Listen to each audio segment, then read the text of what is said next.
Though Troy and South Alabama will be playing their first football game this weekend, the history between the schools goes back much further. This has been a rivalry for Troy and South Alabama for a long time.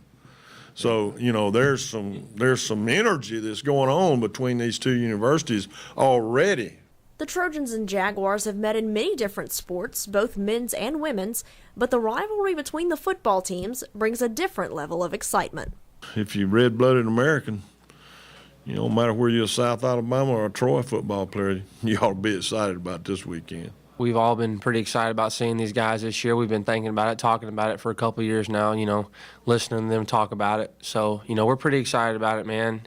And they're a good football team, so we're going to have to come to play, man. They showed they can hang with the big dogs. With no series history to look at, what do you compare?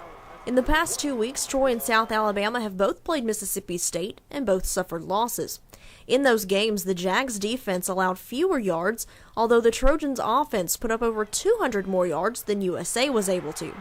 Stats only mean so much, especially when it's a rivalry game. And this isn't just a conference rivalry, it also has to do with sharing the same state lines. Any in-state Alabama game we play, we definitely key in that game, and definitely it's a must-win for us. You know, it's also recruiting, you know, bragging rights, as you said, so it's definitely going to be a big game for us. This is the first Sun Belt game for South Alabama, so there's no doubt the Jags will be ready to hit somebody.